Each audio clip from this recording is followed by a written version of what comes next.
Margaretə bir dənə zəhmət olmasa, gəl sənə maraqlı bir hekayə danışım. Deməli, bax bu gördüyün qadın Margareta Krok. Bu da o qadının işlədiyi teatr. Kungliga Dramaten. Kral teatrı. Bu qadın orada işləyirdi, aktrisa kimi. Tamaşanın fasiləsində gəlib dayanırdı burada. Bax bu cür gördüyün kimi. Sigaret çəkirdi və İsveç xalqı ilə ünsiyyətdə olurdu. Yəni tamaşaçılarla belə deyək. Onun məşhur bir sözü var idi. Deyirdi ki, heykəllər cansız olur və soyuq olur.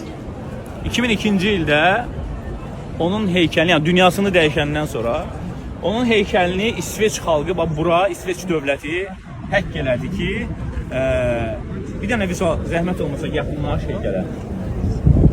İstilik istəyirsən. Margareta'nın sözü oydu ki, heykəllər soyuq olur, cansız olur və İsveçlilər onun heykəlini 37 dərəcə temperaturda Daimi qızı. daimi. Çox zor ideyadır, hə? Qışda da belə olur. Qışda da belə olur. Yəni təsəvvür ki, 20 dərəcə şaxtada İsveçlilər gəlib belə qucaqlayır onu, biraz isinir və gedir. Mənim də belə bir videom var. Mən sənə başqa şey danışmaq istəyirəm. Bu İsveçlilərin onun dediyi mesajı anlaması. Bir də bizim məşhur şairimiz var, Vagif Səmədoğlu.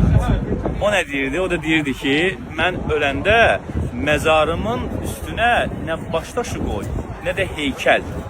Bir cüt ayaqqabı qoy, ayağı yalın olanlar geyib getsin. Bəs biz bu mesajı necə anlamışıq? bir cüt ayaqqabını heykəl olaraq məzarının başına qoyublar.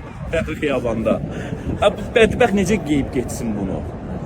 Başa düşdün necə? Amma bunlar qızınırlar. Yəni bu İsveçlilərin mesaj anlaması, bu da bizimkilərin. Ki necə ki gəlirsən buna, qızınırsan, gedirsən. Belə.